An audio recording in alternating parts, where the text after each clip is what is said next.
लहू किसानों का बन के पसीना सींचता है धरती का सीना। मेहनत का तेरी हक दिलवाने, नई तकनीक नई खोज बताने। पशुधन को गुणवान बनाना, पौध सुरक्षा को सिखलाना, खेती के सब गुर समझाने, भारत का सरताज बनाने। आठों पहर है संग तुम्हारे अन्नदाता, अन्नदाता। नमस्कार, मैं सिरांधा आप सभी दर्शकों का अन्नदाता कार्यक्रम में स्वागत करती हूं। किसान हमारे देश के अन्नदाता हैं और वे ही हमारे देश के भाग्य विधाता हैं। ऐसे ही भारतीय किसानों को खेती बाड़ी से जुड़ी हुई बहुत सी नई लाभकारी जानकारियां देने के लिए हर रोज सुबह हम आपके साथ आते हैं। तो चलिए कार्यक्रम शुरू करने से पहले देखते हैं क्या है आज के अन्नदाता में। अम्लीय, लवणीय और क्षारीय मृदाओं का कैसे करें सुधार।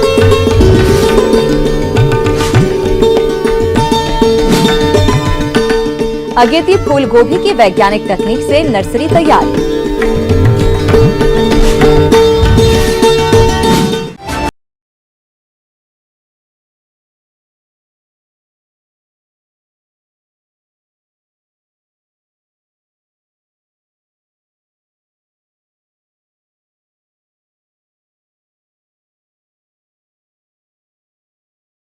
अधिकांश भूमि अम्लीय, लवणीय और क्षारीय है और ऐसी भूमि को खेती योग्य बनाने के लिए हमारे किसान भाइयों को कुछ उपायों को अपनाना होगा, तभी वो इस तरह की भूमियों पर विभिन्न फसलों की खेती करके अच्छा लाभ प्राप्त कर सकते हैं।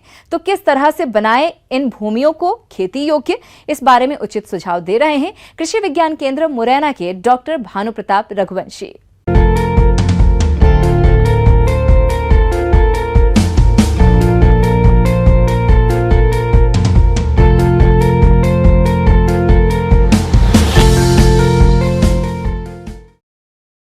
किसान भाइयों, जब हम मिट्टी परीक्षण करा लेते हैं, उसके आधार पर जो परीक्षण के उपरांत पीएच निकालते हैं, तो हमारे पीएच के अनुसार ही ये पता चलता है कि भूमि अम्लीय है या ऊसर है। तो अगर भूमि अम्लीय होगा तो उसका जो पीएच मान होगा 7 से कम होगा।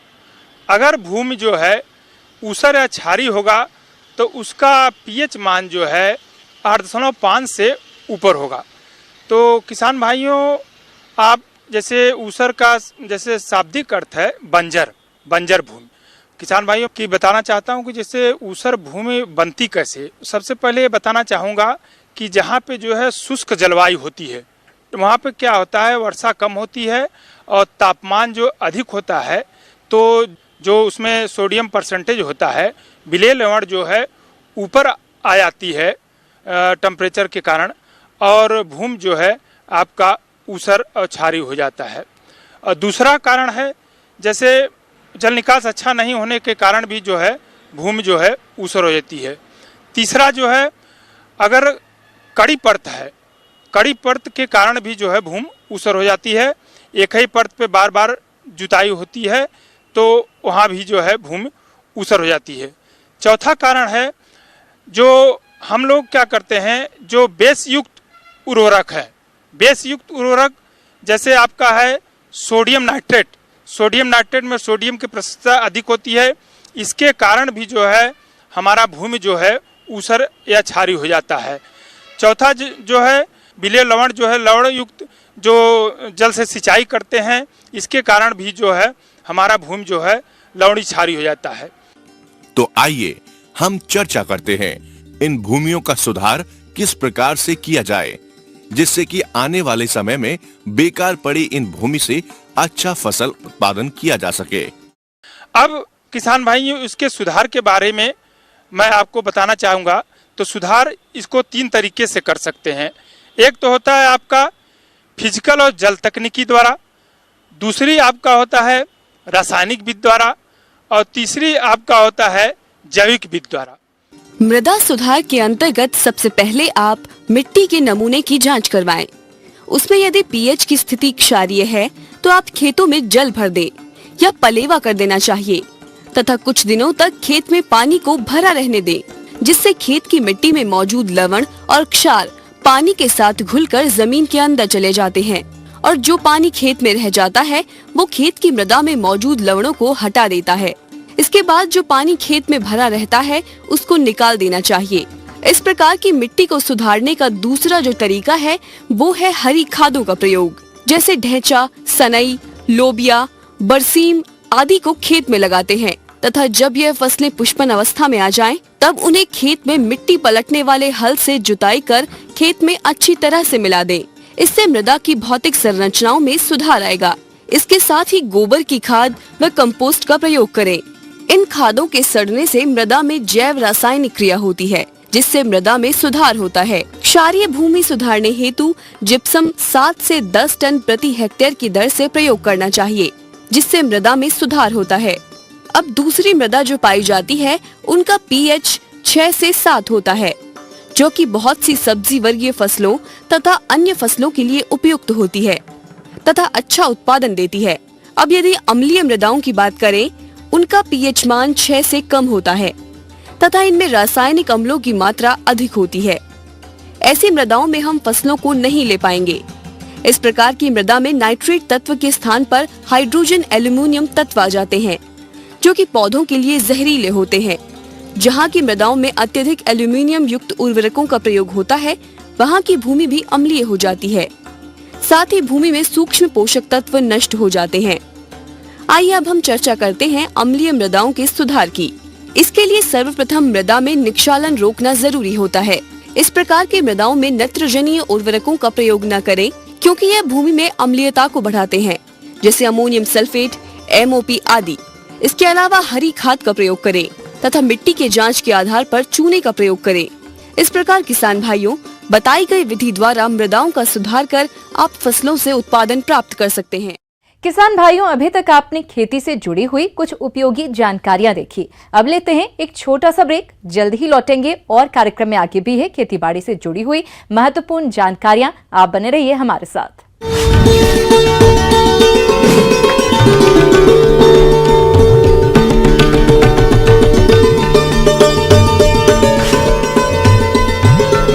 Network, News 18 Network.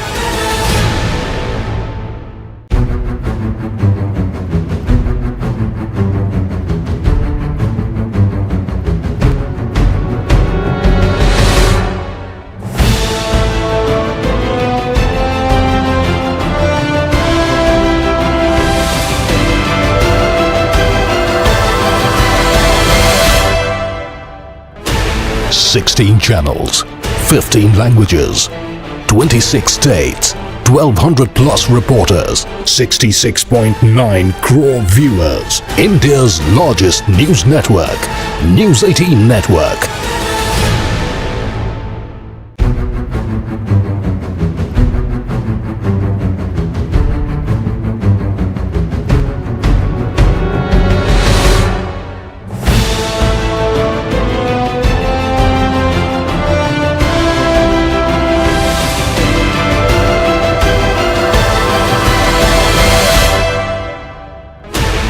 Sixteen channels, 15 languages, 26 states, 1200 plus reporters, 66.9 crore viewers. India's largest news network, News 18 Network.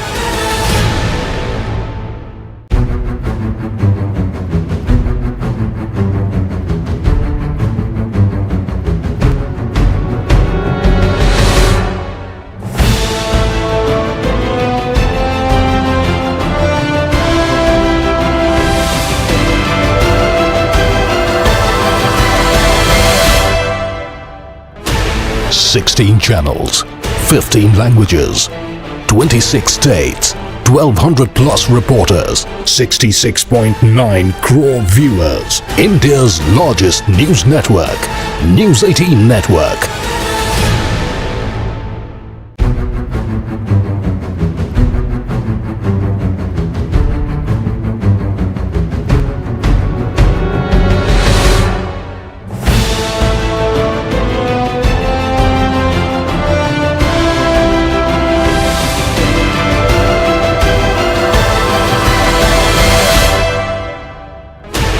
16 channels, 15 languages, 26 states, 1200 plus reporters, 66.9 crore viewers. India's largest news network, News 18 Network.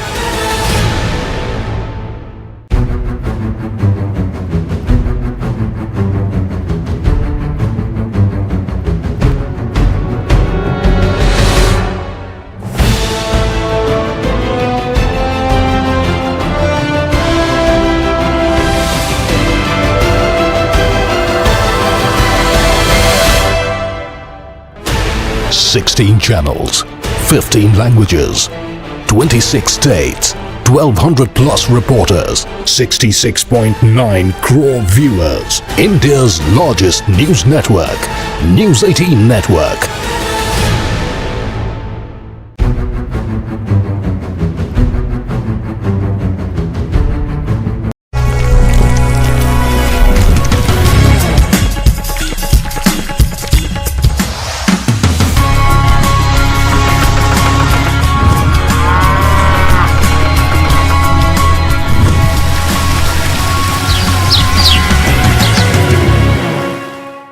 Break के बाद आप सभी दर्शकों का अन्नदाता कार्यक्रम में एक बार फिर से स्वागत है। चलिए अब रुख करते हैं अगली कड़ी की ओर।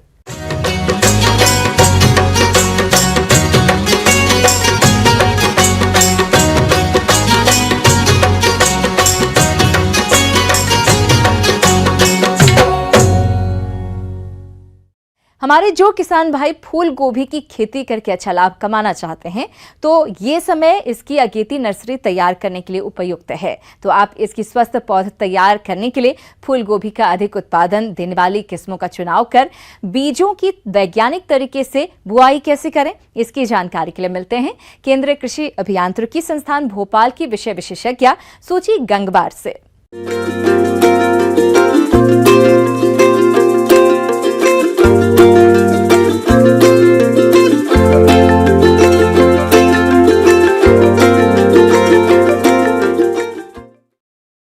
आज हम अगेती फूल गोभी की नर्सरी किस तरीके से तैयार करते हैं उसके बारे में बात करेंगे। किसान भाइयों, जैसे कि खरीफ का सीज़न आने वाला है तो हमको किस तरीके से अगेती जो है वेराइटियों का यूज़ करना चाहिए जिसके माध्यम से हम जल्दी से नर्सरी तैयार करके जो है अच्छा सा उसमें प्रोडक्शन ले सकें। तो कुछ वेराइटियाँ हैं जैसे कि हिमकरण है, पूसा दीपाली है, स्नोवाल 16 है, पूसा स्नोवाल 1 है। ऐसी कई वेराइटियाँ हैं जो अगेती किस्म की फूल गोभी की है जिसको जल्दी तैयार करके जो है 35 दिन में ये वेराइटियाँ जो है तैयार हो जाती है और उनको खेत में रोपाई करके हम जल्दी से हम इसमें प्रोडक्शन लेना चालू कर देंगे। किसान भाइयों, फूल गोभी की खेती का मुख्य आधार नर्सरी पौध होता है। इसके लिए जो किसान स्वयं नर्सरी पौध तैयार करना चाहते हैं तो उन्हें जरूरी है पौधशाला से अधिक संख्या में स्वस्थ पौध प्राप्त करने के लिए किस तरह से पौधशाला की तैयारी करें, इस हेतु सुझाव के लिए मिलते हैं। जनरली 1 हेक्टेयर में ट्रांसप्लांटिंग करने के लिए फूल गोभी की जो है 3 मीटर लंबी और 1 मीटर चौड़ी हमें बेड साइज का हमें जगह चाहिए रहेगा। इसके लिए हमको 15 सेंटीमीटर ज़मीन से उठी हुई क्यारियाँ बनानी पड़ेगी। ज़मीन से उठी हुई क्यारियाँ इसलिए हम कह रहे हैं क्योंकि अगर बरसात हो जाती है तो बेड में पानी रुक ना सके और आज के बेड के आसपास से पानी निकल जाए, क्योंकि इसमें पानी भराव बिल्कुल नहीं होना चाहिए। अगर पानी भराव जरा सा भी हुआ तो हमारी जो नर्सरियां हैं पौध सड़ने का जो है सड़ने गलने का डर बना रहेगा। अब किसान भाइयों, हमें मिट्टी जो हमारी भुरभुरी होनी चाहिए, उसमें अच्छा ऑर्गेनिक मटेरियल होना चाहिए बिल्कुल, जिसका पीएच 7 होना चाहिए कम से कम। अब हमको अगर हमारी मिट्टी में किसी प्रकार की पैथोजन है या हमारी सॉइल जो है इन्फेक्टेड है तो हमको उसमें सॉइल सॉलिराइजेशन करना पड़ेगा। इसके लिए क्या करना पड़ेगा, आपका अप्रैल और मई में जो बहुत तेज़ धूप होती है उस समय, तो हमको उतने एरिया को जो है कम से कम 100 गेज मोटी पॉलीथीन से हमको 1 महीने के लिए ढक दें, जिससे कि मिट्टी के अंदर जितने भी हानिकारक जीवाणु होंगे वो मर जाएंगे। अगर हमको रासायनिक विधि से करना है तो फार्मलिन नाम का एक केमिकल आता है, इसका हमको 1.5 से 2% सॉल्यूशन बनाना पड़ेगा, जो इससे 4 से 5 लीटर सॉल्यूशन को जो है हमें प्रति स्क्वायर मीटर से इसको हमको ट्रीटमेंट करना पड़ेगा। इसके ऊपर भी हमें मोटी पॉलीथीन हमको ढाकनी है, क्योंकि मोटी पॉलीथीन इसलिए ढाकनी है क्योंकि इस फार्मेलिन से जो है बहुत ही भयंकर एक फ्यूम निकलती है, गैस निकलती है, जिसके अंदर जो है मिट्टी के अंदर सारे जो हानिकारक जीवाणु होते हैं वो मर जाते हैं। 7 दिन बाद जो हमको ये मिट्टी को हटाकर फिर से हमें बेड को प्रिपरेशन करना है अच्छे से। अब हम बात करेंगे कि इसमें किस तरीके से फर्टिलाइज़र वगैरह देना है। जब हम बेड तैयार करते हैं तो उसी समय हमको FYM जो फार्म यार्ड मैन्योर होता है, गोबर की खाद जिसको बोलते हैं, वो 2 से 3 किलोग्राम प्रति स्क्वायर मीटर के हिसाब से हम अच्छी तरह से हमको बेड में मिलाना है। अगर आपके पास केंचुए की खाद उपलब्ध हो तो वो 500 ग्राम जो है प्रति स्क्वायर मीटर के हिसाब से हमको वो भी हम उपयोग कर सकते हैं। किसान भाइयों, फूल गोभी की नर्सरी उगाने के लिए बीज की मात्रा, बीजोपचार और बुआई विधि इत्यादि के बारे में जानते हैं। किसान भाइयों, इसमें फूल गोभी की जो है 1 हेक्टेयर में 500 ग्राम बीज की आवश्यकता रहेगी। अब इसको हम बीज उपचार किस तरीके से करते हैं इसमें थोड़ा सा ध्यान दीजिए। बीज उपचार के लिए हम थायराम हुआ, कैप्टन हुआ या बाविस्टिन कोई भी केमिकल हो, उसमें हम 2 से 3 ग्राम जो है पाउडर को 1 किलोग्राम जो है बीज में मिला के ट्रीटमेंट करते हैं। अब इन बीजों को जो हम लाइनों में बोएंगे, हमें छिड़कवा विधि को यूज़ नहीं करना है। लाइन बना के एक दूरी पर जो है हमें बीज को लाइन में डालना है और ऊपर से मिट्टी से, या हमारे पास अगर रेत हो तो थोड़ा सा मिट्टी में रेत मिला के ऊपर से कवर करना है। फिर उसके ऊपर धान का पुआल, सोयाबीन का पुआल या जो भी सूखी पत्तियाँ आपके पास उपलब्ध हो ऊपर से हमें जो है ढकना है और हल्की सिंचाई करना है। किसान भाइयों, सिंचाई जो है हमें प्रातःकाल रोज़ और शाम को रोज़ करनी है, क्योंकि हम गर्मियों में फसल ले रहे हैं, अर्ली बुआई इसकी सोइंग कर रहे हैं, तो इसलिए हमको सुबह शाम दोनों समय सिंचाई की देने आवश्यकता है। बस हमें इतना सिंचाई करना है कि मिट्टी नम रहे और बीजों को उचित पानी मिल सके। जब जर्मिनेशन आ जाए आपके पौधों में, तब इस पुआल को हम ऊपर से हटा दें और उसमें हम रोज़ाना पानी दें। धीरे धीरे जब पौधे बढ़ने लगेंगे तो वीट की समस्या भी किसान भाई उसमें आएंगी। तो वीट के लिए हमें कोई केमिकल का उपयोग नहीं करना है। छोटा सा एरिया है तो हम खुरपी के द्वारा जो है वीड्स को निकाल सकते हैं। आगे और भी हैं खेती बाड़ी से जुड़ी हुई बहुत सी रोचक जानकारियां, पर यहाँ पर रुकेंगे एक और ब्रेक के लिए। जल्द हाजिर होते हैं। के बाद एक बार फिर से आप सभी दर्शकों का अन्नदाता कार्यक्रम में स्वागत है। बढ़ते हैं अगली प्रस्तुति की ओर।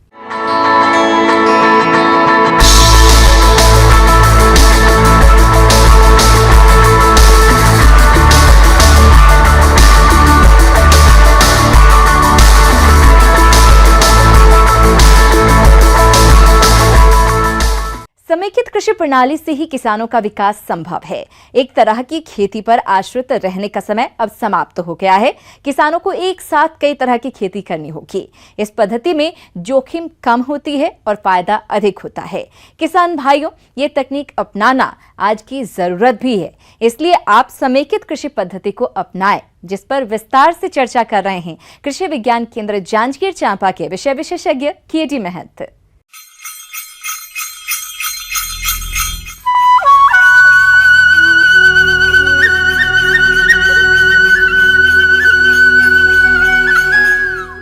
समेकित कृषि प्रणाली।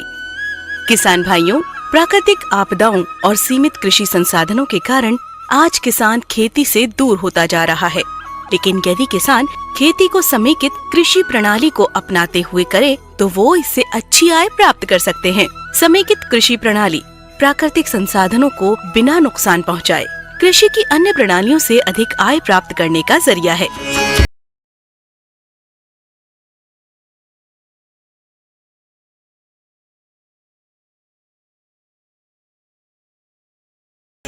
आय दुगुनीकरण के लिए साथ ही साथ लघु एवं सीमांत कृषकों के आजीविका हेतु हमने एक समन्वित कृषि प्रणाली मॉडल का यहाँ पे विकसित किया है।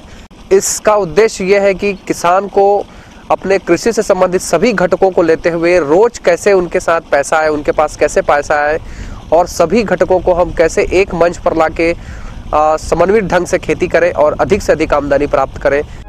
समेकित कृषि प्रणाली प्राकृतिक संसाधनों को बिना नुकसान पहुंचाए कृषि की अन्य प्रणालियों से अधिक आय प्राप्त करने का जरिया है। समेकित कृषि प्रणाली में 2 या 2 से अधिक ऐसी फसलों या कृषि व्यवसायों को एक साथ एक स्थान पर इस प्रकार किया जाता है कि जिससे वो एक दूसरे को बिना हानि पहुंचाए एक दूसरे के लिए लाभकारी और सहायक हों। इस मॉडल में मुख्यतः मछली पालन, बतख पालन, मेड़ों पे मातृ रोपणी में नींबू वर्गीय फसलों की खेती, डेयरी में जो उन्नत गाय हैं उनका हमने समावेश किया है, साहिवाल नस्ल के गाय। साथ ही साथ उनके जो उत्पाद हैं, गोबर है, उनका हम बहुत अच्छे तरीके से तकनीकी रूप से केचुआ खाद का उत्पादन कर रहे हैं। साथ ही साथ नाडेप खाद का उत्पादन कर रहे हैं। साथ में डेयरी पशु को खिलाने के लिए हम अजोला घास का उत्पादन कर रहे हैं, जो एक बहुत ही अच्छा घास भी है, एक जैव फर्न के रूप में भी जाना जाता है। अभी आप यहाँ पे देख रहे हैं कि हम मछली पालन भी कर रहे हैं। मछली पालन हम ये यहाँ पे जो एक शेड लगा हुआ है, जिसमें तालाब के ऊपर जो बतख को हम यहाँ पे उसका शेड बना के उसको रख रहे हैं, जिससे उनके जो भी मलमूत्र है वो तालाब में जाते हैं। और जब बतख जो है तालाब में तैरती है तो निश्चित रूप से एक मछलियों को ऑक्सीजन मिलता है, उनको एक चलामायन, एक गति मिलती है, जिससे मछलियों का भी आकार बढ़ता है। साथ ही साथ इसमें हम साल में कम से कम 3 बार फसल लेते हैं, जिसमें दलहनी फसलों को लेकर आमदनी ले रहे हैं, जिसमें सभी मेड़ों में अरहर का उत्पादन कर रहे हैं। साथ ही साथ सीरियल्स में धान एवं गेहूं और साथ ही साथ चना का भी हम प्रयोग कर रहे हैं। समेकित कृषि प्रणाली अपनाने से पूर्व आप ये जान लें कि आपके क्षेत्र की मांग क्या है। आप क्षेत्र की बाजार और उपलब्ध संसाधनों के आधार पर मॉडल का चयन करें। सब्जी उत्पादन भी कुछ एरिया में आप कर सकते हैं, जो आज सबसे बड़ी मांग है कि हम न्यूट्रिशन के क्षेत्र में अगर आगे बढ़ना है हमारे परिवार को, तो निश्चित रूप से 5 परिवार के लिए, जो 5 सदस्यीय परिवार है, उसके लिए ये जो मॉडल है बहुत अच्छा है। समेकित कृषि प्रणाली कृषि की आधुनिकतम तकनीक है और इस प्रणाली से खेती करने पर किसानों को किसी न किसी माध्यम से आमदनी होती रहती है। साथ ही इसके और कई फायदे हैं। इस प्रणाली में पशुपालन को सम्मिलित करने पर इनसे दूध उत्पादन तो मिलता ही है, साथ ही साथ इनसे प्राप्त गोबर का मछली आहार, बायोगैस बनाने में और खाद के रूप में प्रयोग करने पर अतिरिक्त लाभ भी मिलता है। साथ ही गौमूत्र का कीटनाशक के रूप में प्रयोग भी कर सकते हैं। इतना ही नहीं, प्रणाली के अंतर्गत मुर्गी पालन, खरगोश पालन, बतख पालन भी कर सकते हैं और इनके आहार में कृषि अवशेष का प्रयोग करें तो व्यवसाय की लागत को भी कम कर सकते हैं। इनसे मांस तो प्राप्त होता ही है, साथ ही साथ इनकी वीट का प्रयोग भी आप मछली आहार में कर मत्स्य पालन की लागत को भी कम कर सकते हैं। यहाँ पे बहुत सारे किसान ऐसे हैं जो हमारी मॉडल को देख के इसको अपने अपने घर में, अपने खेत में भी इसको अपना रहे हैं और खुद अपना समन्वित कृषि प्रणाली मॉडल अपने खेत में लगा रहे हैं, शुरू कर रहे हैं, ताकि उनको भी और इससे में उनको बहुत अच्छी सफलता भी मिल रही है।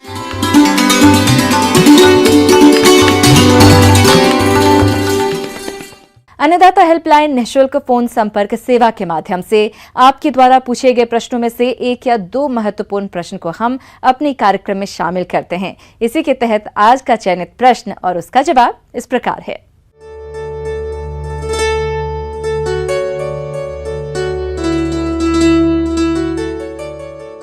आज के अन्नदाता हेल्पलाइन में जिस प्रश्न को कार्यक्रम में शामिल किया गया है उसे पूछा है ग्राम दरिया गांव, जिला बिलासपुर के किसान जयदेव खगड़िया ने। आप पशुओं में कृत्रिम गर्भाधान पर जानकारी चाहते हैं, तो जयदेव जी आपकी जानकारी के लिए देखिए कार्यक्रम का यह अंश।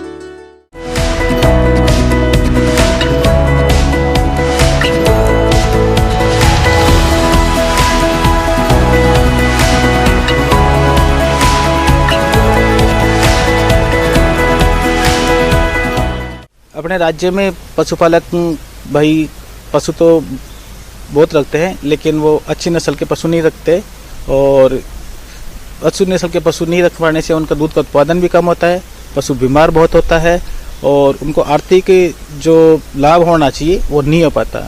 इसके लिए कृत्रिम गर्भाधान के अंदर जो है अच्छी नस्ल के जो पशु होते हैं उसका वीर्य होता है, उसके द्वारा कृत्रिम विधि से उसको पशु को जब भी हीट में आता है तो उसको मतलब इंसेमिनेट करते हैं।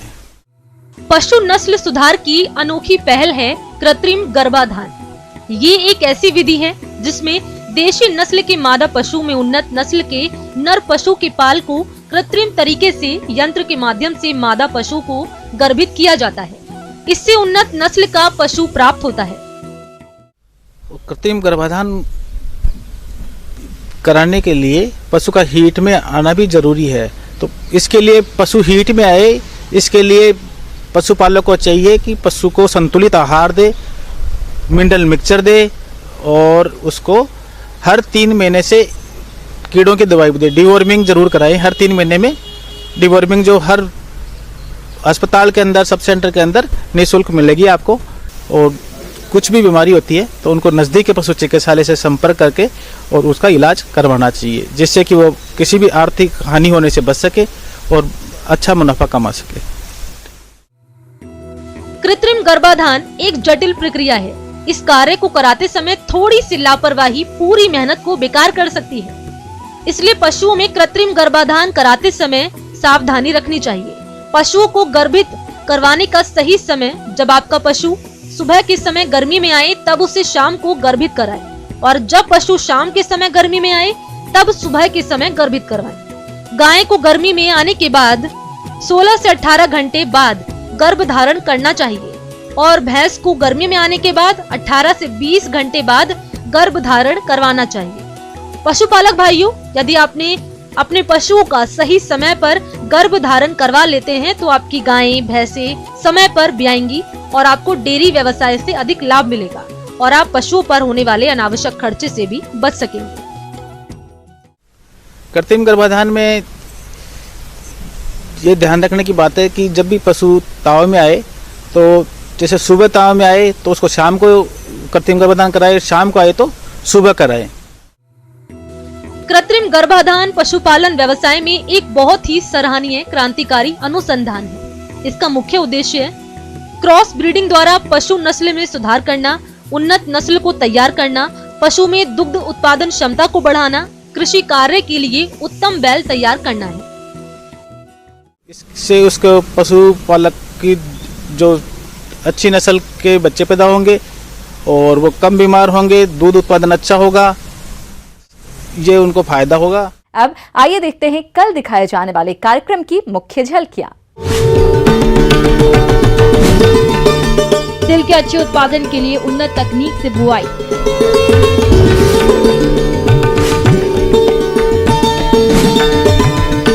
अधिक उत्पादन के लिए अमरूद के पुराने बागों का प्रबंधन।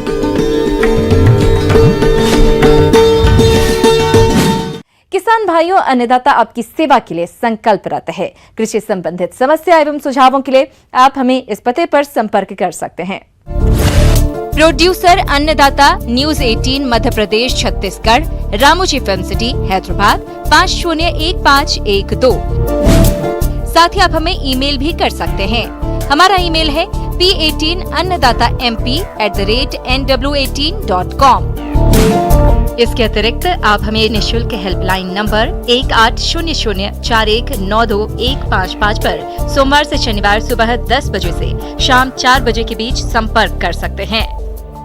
किसान भाइयों, अब समय हो रहा है आपसे विदा लेने का, तो हमारी पूरी अन्नदाता टीम को दीजिए इजाजत। कल फिर आपसे मुलाकात होगी कृषि संबंधित कुछ और महत्वपूर्ण जानकारियों के साथ। नमस्कार।